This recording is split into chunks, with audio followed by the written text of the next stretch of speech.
Yeah, You know, yeah, in the 1850s, all right. Yeah. There was the water was contaminated, so for some reason, you know, so nobody could drink the water then. So they took the beer, didn't they? You know, and all the husbands and wives and all that, they were drinking beer on the streets and things like that, and the kids were falling off their laps, you know, because they were being looked after because they're all getting drunk. All getting pissed, You can yeah. imagine that, right? There was a water shortage, and they were drinking alcohol every day for 2 weeks apparently because they didn't have their water. You know. Yeah. I wonder if that would happen again. You never know. You never know, mate. Amazing stories that I read actually. You know. Yeah. Well, they say history repeats itself, don't they? You know. So, yeah. You never know. Well, I was going to say, right now, you wouldn't believe it, that in a country like America, of all places, there's people that don't have clean water. There's a few states in America right now that have got brown and dirty water gushing coming out their taps, in their toilet, everywhere, out their shower, everything. It's all dirty water, you know what I mean? And you can't believe that in this day and age, especially in a place like that in America, that's supposed to be so, you know, the #1 country in the world, quote unquote, if you see what I mean, you know, if you see what I mean, like the rule of the free world kind of thing, like people kind of look at it as like the, you know, the rule of the free world kind of thing, if you see what I mean, America, you know, it's like, you know, you can't have, you know, you haven't got clean water, like, you know, what's going on, like, you know, it's, yeah. Water is, I think it's going to be gold one day, so I mean, it's going up in price slowly as well. Yeah, but as we know, water is the elixir of life, isn't it? Yeah. You know, that's it. That is the reality. You know, we are predominantly water, as we say all the time. You know, as we talked about before, we are predominantly water. You know, the world, the planet, is predominantly water. Well, everything alive is sort of reliant. Well, yeah, everything alive has got a lot of water in it, basically. Yeah. You know, even a bit of grass. Yeah. You know what I mean? And that's the end of it, really. On the outside, there's oxygen in there. It's trying to dry everything up. So if you don't drink any water, you're going to dry it up. You know what I mean? Into some dust. You know, basically. Yeah. You know, like if you pick a leaf or a flower, it just dry up into dust. Disintegrate. There's no water going to it anymore. You know, to keep it. Yeah. Keep it alive. Alive and moist. You know, like, yeah. I think water really does keep us alive. You know. Yeah. It does. You know, it does. And that's that. You know. I think like, you know, like even an orange or an apple, it's got skin on it protecting it from the oxygen. You know, stopping it from drying up. Yeah. You know, it's quite amazing stuff when you think about it. Well, apparently, what is contained in fruit, what is known as H3O. Yeah. Not H2O, because obviously water. I've heard of H2O. H2O is water. Okay. But they say that the compound that is found in fruit is very similar to water, but it's called H3O, and apparently it's even more hydrating, even better for you. Wow. They say. So they said that even if you're one of these people that can't drink a lot of water, that find it hard to drink water, try to eat fruit, because you know what I mean. Like you said, the consumption of all the good shit that you're getting from that fruit, all the liquid. If you see what I mean, that H3O is very, very good for you. You know, very, very keep you strong. You know. So yeah, you know. But what would you do if you had a lot of money right now? Do you know what I mean? Like if I gave you, I would first thing if I gave you 20 million. I would make sure, of course, that my wife and my kids have to get sorted out first, and then it'd be my wife's family and my family. We'll both get sorted out from there. We will sort out each other's family members. You know, make sure everyone's good, and then all of my loved ones. Outside of that, all my good friends, you know, all the people that I got a lot of love for and respect for and whatever, I bless them too, you know. And then once everyone's looked after and I feel like I've blessed everyone as much as I can do, you know, and then I'll just get on and do what I want to do. You know, I'd ask my wife, what do you want to do? You know, that's the first thing I do. You know, after we've done all that, I'd say to my wife, what do you want to do? You know, now we've got this, all this, you know, financial freedom to the point that we could just wake up and do whatever. you know, what do you want to do, love? You know, do you want to travel? You know, I say to her, do you want to travel? Do you want to, you know, what's the plan? You know, do you want to? I think it enables you to put your feet up in life. Yeah. You know, like you don't have to worry anymore, do you? Really? You know, you don't have to get up in the morning and set your alarm clock and go to work and do your job anymore, do you? Yeah. You know, because you've got enough money to pay for all the bills for the next few years, you know. Yeah. Without stress without worrying. All, you know. Yeah. So you know that you can sort of give in your notice. Yeah. If you come into a lot of money, you know. And that'll probably bring a smile to your face, unless you enjoy your job. Yeah. I don't think many people do. You know, like a lot of people don't love their job enough to the point that if they won the lottery and won a huge amount of money, that they would stay. There's not that many people. There are some people, yes, you know, but a large majority of people, like you're saying, they're out of there. You know what I mean? Some people might not even give notice. You know, they might not even be kind enough to give notice. They're just not coming back. Like, you know. Like, I'd say some people sort of been working. You know, I mean, I remember, right? I worked in this factory one time. Yeah. And I met this guy, or whatever, and I said to him, what do you do if you won the lottery? Would you give up this job? And he said, no, I love this job, do you know what I mean? Yeah, yeah. And you do get people like that, do you know what I mean? They're actually sort of grounded into their job, you know, they might not have no family, and this is their family, do you know what I mean? That's their life. Yeah, you know. Yeah. But I mean, I know that if I won the money, you know, I'd sort of wouldn't bother even phoning it up, do you know what I mean? I wouldn't go back in, do you know what I mean, if I won some money, do you know what I mean? Yeah. I would not want to be employed ever again. Simple. And I think a lot of people would feel the same, you know. I mean, if you won a lot of money, would you go, you know, you'd phone up, you know, and tell them you wouldn't want to go in, wouldn't you, surely? Yeah, of course. Yeah, of course, yeah. You know, because you know, you're working at the moment because you have to, you know, because if you don't, you know, you got to provide. You'll be in trouble, won't you? You got to provide, You'll be in trouble. But like if you won the lottery, it'd free you, wouldn't it? Yeah, of course. Completely, and you'd sort of say, all right, phone up your boss and say, sorry, you know, just won the lottery. You know, I understand. Yeah, that's it. Yeah, you know? Yeah. Don't say any more. That's it. That's it. Well done. Yeah, enjoy your life. Yeah, can I have some? Yeah, of course you can. Yeah. You've been good to me, whatever, you know. Yeah. You know, but yeah, it's a like high, isn't it? Like a lift. Yeah, true. You know, you all of a sudden become an angel, and you can help people as well down there. Yeah, it's true. Around you. Yeah. You know, quite beautiful, really, isn't it? You go see your mum and you know, surprise her with something big. Yeah. I don't know what, you know, but you know, it is magical. Give her a handbag filled with you know, £50,000 in it.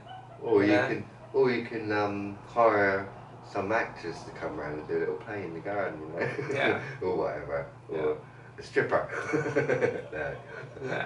Don't think that'd be a good idea. Not for mums. No. Not for mums. No. No, my mum wouldn't like that. No. She'd be upset. And I think Richard would be rather disappointed. Yeah. I don't know. He might like it, you know, but you know. But I'm just saying, money buys everything, doesn't it? It talks, doesn't it? Yeah. You know what I mean, and you know, it's a magical power, if you ask me. Oh, for sure, yeah. You know, you can lose friends too, can't you? Yeah. Oh, yeah. Money can affect a lot of relationships and all sorts as well. Yeah. Definitely. So I think I would enjoy life a lot more actually if someone gave me 20 million tomorrow. Yeah. You know? I know that. I think I'd have fun with it. I'd try to sort of set up things to help people. Oh yeah, same. Yeah, like you said earlier, I'm very like-minded in that sense of like I would start my own charity. If you see what I mean, I would start my own charity and you know do the best that I can to help other people. You know, so yeah. Got some drama going on. Yeah. Saturday night. Saturday night, you know how it is, you know how it goes, you know. Obviously alcohol kicks in, you know. I mean, like if you got a lot of money, and you go out for a drink, you can quite easily overdo it, can't you? Oh yeah, of course, yeah. And find yourself unconscious the next day, you know, because you know, you can imagine. Had one too many. But I think like me, personally, because I used to drink and I've given that up now. Yeah. You know, I'm quite sensible now, and you know, even if I won £1 million, you know, I wouldn't suddenly start going to the pubs and taking up drinking again. You know, because you know, I don't think it does any good. I was gonna say, what would be the point? You know. No. You know, I think. Why drink in the first place? Really, is it are people looking to enjoy themselves? You know. Well, I think, and not only that, but it's a form of escapism. I suppose it is For a lot of people. That that is the reality. The truth of the matter, you know, like we're all born in this world. Like I was talking earlier on, we are living in hell, like a struggle in a funny way, you know, and we kind of got to sort of accept it, the hell we're living in, and smile about it. Yeah. In a funny way, you know, and we know it exists, and the best thing to do really is accept it and smile about it. Keep going. Yeah, you know, I accept actually that I'm a peasant. You know, I'm a peasant. I was born a peasant, and I was married one time, and I was going to buy my own house. Yeah. Yeah. But she divorced me, so that didn't happen. Alright, so I've always remained a peasant. You know? I can say I'm a king. I am a king. He's a king, yeah. That's how I see myself. I'm a king. I will not allow anyone to tell me or dictate to me how I should see myself, or, you know, that I should belittle myself or think less than of myself because of someone else's insecurities or whatever the case may be, you know. I am me, you know what I mean? And I think how you think of yourself and how you see yourself is very, very important in life, if you see what I mean, you know. That's why I say obviously I'm not a king as a sense of like being a real king, but I mean I see myself as a king, you know, a strong man, you know, a king, you know. Well, I see myself as a god, really. Yeah. Like a god. I think we're all godlike. I think we're all godlike, you know. We can be godlike, can't we? Well, God made man. It says, if you read the Bible, it says God made man in His image. So, you know, we're all creators. You know, we all have the power to create, whether it be procreate with your wife or your missus, or have a child, or you can create something. You know what I mean? You can create a musical composition. You can create. Someone could create, you know, the light bulb, which they did, you know what I mean? Someone can, you know, whatever, you know, it's, you know. Or make the game football up. Yeah, exactly. We are creators, you know, we are creators, you know, we create shit, you know, to try and better our lives, you know, which we have done, you know. I mean, horses don't create nothing, do they? Or donkeys. No. They didn't make the wheel. No, human beings, the engine, all that type of shit, we are creators, you know. And that's the thing, for instance, like the wheel, for instance, you can imagine when they first made it, right, out of wood, whatever, and then since then they've made many different ones, whatever, and they've improved it. Yeah. You know what I mean? Yeah. You know, no, I think, like, as I say, we're living in, there's loads and loads of inventions around us, loads of different games now, and if you do come into a lot of money, in a funny way, you know, and you'll have time enough to put your feet up and enjoy all this, you know, whatever entertainment that you want. Whatever you want to choose to subscribe to. I mean, if you love football, for instance, yeah, you could, you know, and you won a lot of money, you could end up sort of following them around the world. Oh yeah, of course. You know, Yeah, some people do, don't they? Yeah, you know, you could give up your life and do what you enjoy, whether it's cricket. Yeah, it's that too. You've got some people that do that too, that travel with these things right around the world, you know what I mean? And then support them, you know? I mean, personally, like, if I won a lot of money right now, I wouldn't go to cricket or anything like that. I wouldn't try to sort of travel to, I want to learn, do you know what I mean? I want to explore the world. And as I say, I think I'd go to, like, places of paradise, you know? 7 wonders of the world. Oh yeah, of course, yeah. I'd love to go to these Thailand temples and things, you know, and see them. That'd be nice. You know. I love learning about history, you know. I think, like, I think like if you're watching football all the time, you're not really learning much. No, You see what true. I mean? Yeah. You know, I can understand people enjoying it. Is it, you know, like say it's put your feet up, relax, and you know, let go, innit? Yeah. You know, letting go. Yeah. Sometimes I think it's nice to have a break from learning. Yeah. I suppose, you know. Yeah. That's why, like, even me, I don't watch a lot of like TV and shit. Like every now and again, I might watch something on Netflix, say for example, and that's what it is for me. Like, where if I sit down and sit down and watch something that I do really enjoy, like a series or something, for like 2 or 3 episodes, I can just shut my mind off. If you see what I mean, like, literally, when I'm having some dinner or something, like just sit there and watch 2 or 3 episodes, and and then once that's finished, then it's kind of switch back on kind of thing, back to just gives your mind a break sometimes, like you said, a bit of a distraction, sometimes, we all need it sometimes, a bit of, a bit of alone time, a bit of kind of, me time, as they would call it, as they would say, so yeah. Recharge the batteries, so to speak,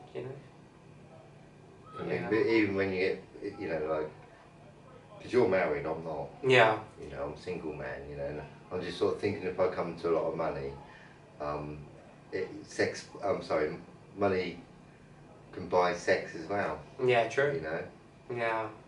And but personally, I don't like, like all that really, like having sex.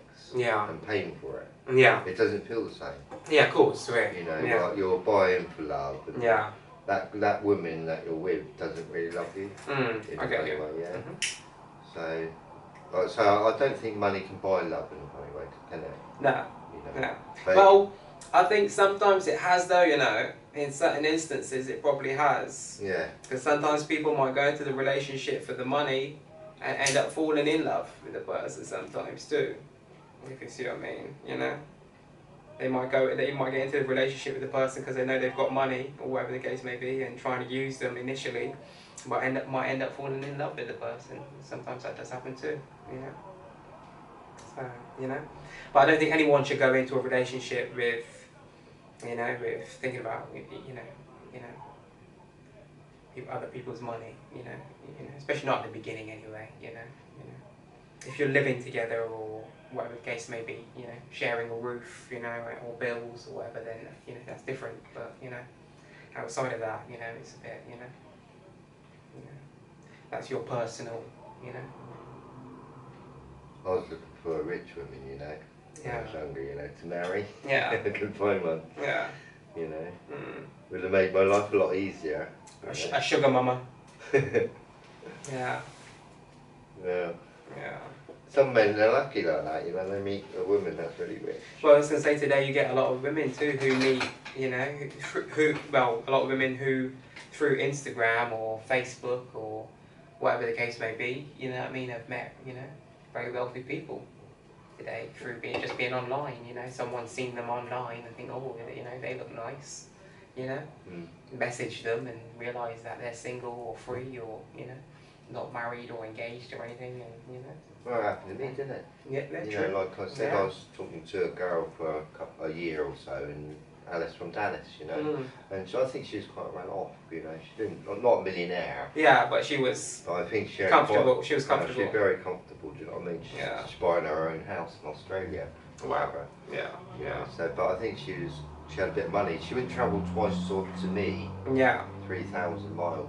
Oh yeah, of course. Yeah. To stay in Iceland on the way, whatever, because she had to sort of get into 2 different airplanes. But yeah, I think she had a lot of money, But unfortunately, I didn't want to marry her, I just didn't. I'm not interested in settling down, I suppose, And I wanted, she wanted me to go back with her and get married. Do you know what I mean? I didn't want that. I'm happy here. Happy where you are. Yeah, and I'm not. I don't want to get married again. Whatever, But yeah, it can happen. Like, I mean, the guy that when I separated from my wife, and then I went and lived with my brother, I was homeless for a while, and then I bumped into this. I did this job, and I bumped into this millionaire family. Yeah. And Alec Rich his name was, and Them.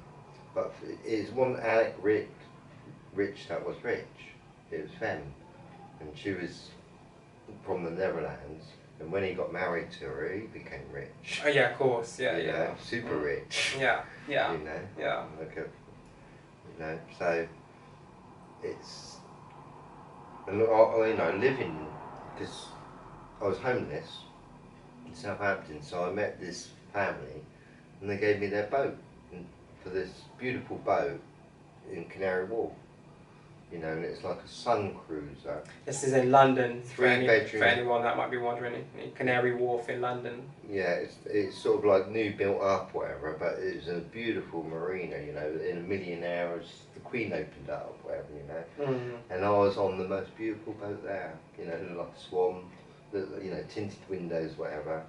And I was very lucky, do you know what I mean? And living there for a year and a quarter rent free.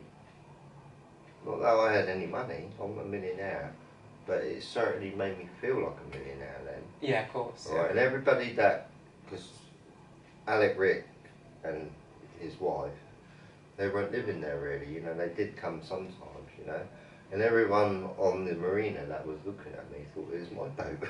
Yeah. And they all kind of look at me like I'm super rich, you know. They think who's this new guy living on this really nice boat and But I really, you know, I was sort of like homeless in a funny way, you know, and you know, a peasant, you know.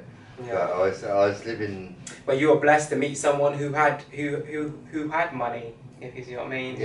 Who was financially blessed and was able to bless you with a place to. Well, they were financially free. Do you know what I mean? And what they were doing is just buying different properties around London, whatever, you know, doing them up and selling them and making profit. Yeah, of course, makes sense. Yeah. So they just weren't losing out whatever they did. You know what I mean? They just employed employers to do it, and they knew they were making profits at the end of it. You know, whatever. You know, like say, money goes to money. You know, and yeah, and it's nice meeting those guys, you know, those people, that family, you know, because it changed my life. It, you know, and I took my children there for a few holidays, whatever, and it is a beautiful, very beautiful, you know, and, you know, so I kind of like, I felt like I was a millionaire. Yeah. You know, in a funny way. And you don't, like I say, you don't have to be rich, really, to be rich, in a kind of way, you know, you can. It's all to do with your frame of mind. Oh, your mentality. Yeah. Like me personally, I don't think I want to be super rich. Yeah. I felt like I think all anyone really ever wants for it. Not everyone, of course, but I think most people, mate, they just want to be comfortable. You know. Oh, obviously, I'd love. They're not worried about being super rich, but most people just want to be comfortable. You know. Well, obviously, I'd love, you know, like say 20 million to come through my door tomorrow. Yeah. And then I'd love to phone you up and my mum and sort of help you out, you know what I mean? It just made my day, you know, and I know that it'd make my day, making your day, you know, and making everyone happy, you know. Everyone be blessed. But I'm sort of like a person that sort of like accepts that this is a pretty nasty world, really. Oh yeah, of course. I'm not the only one that's poor here, there's thousands of peasants, yeah. You know, whatever, and plenty of people that are struggling on low income, wage, whatever, you know. Yeah, but I just want to say as well too, right? Your present condition does not mean that you can't change your circumstances. Yeah, your present condition does not determine your future condition. That's what I'm trying to say. You have the choice as well. There's people out there who right now you might be struggling. You might be, you know what I mean, whatever, working your ass off and you don't feel like you're getting anywhere or whatever the case may be, but you just got to keep going, you know, just got to have a plan, keep your head down, have a plan, and just try and figure out a way in which you can generate some more income, some more money, some different, like, you know, more than one source of income every month, you know what I mean, try and have different sources of income, etc., you know. You know, there's loads of people that have done it. You know, there's loads of people that have come from absolutely nothing, and that have done it. You know, so you know, I think you know. I'd say one. Also, want to remind people of that too. You know, that you can.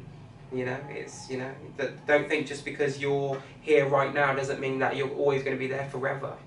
You gotta have, you know, you gotta have a vision, you know.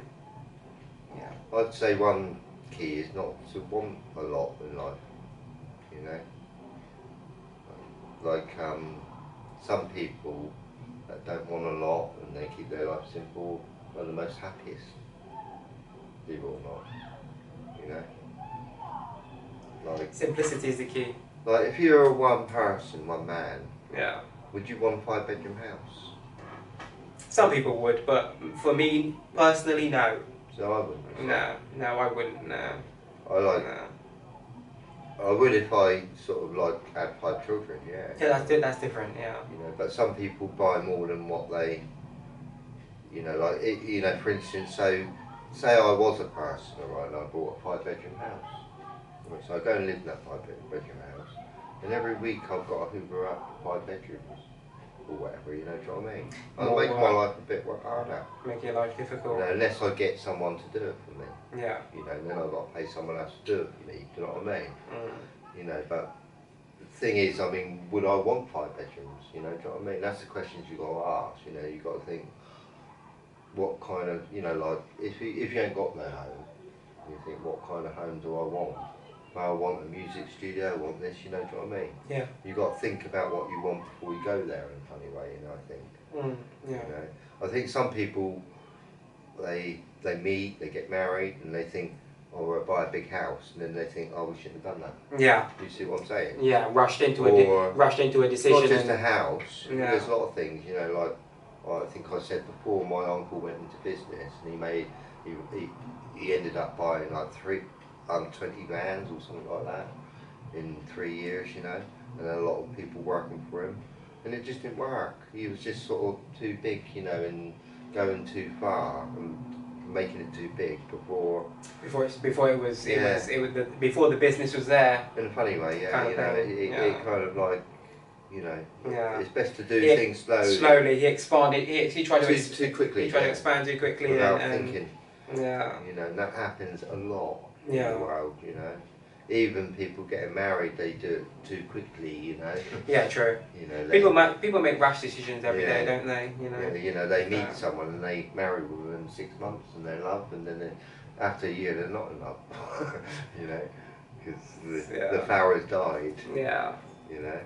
The honeymoon, that early lovey-dovey honeymoon phase is all over. Yeah.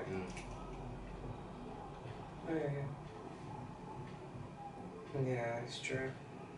Especially in this day and age, mate, when it comes to money too, like, a lot of people, I think, especially this generation, are a bit hesitant to get married today because of money. Because obviously, if you get married and you don't have any like prenuptial agreement in place, you know what I mean, as a man or a woman, then whenever you get divorced from your partner, so you get married and then you then get divorced, maybe you get once or twice or however many times you may get, you know, get married and divorced, like some of these people do, then every time they have to divide up their assets with their partner in the courts. So they're essentially kind of losing their money, they're losing their assets and their money and etc. You know, so yeah, you know. So it's like marriage today is kind of like a business agreement. You know, it's almost a lot of it is to do with to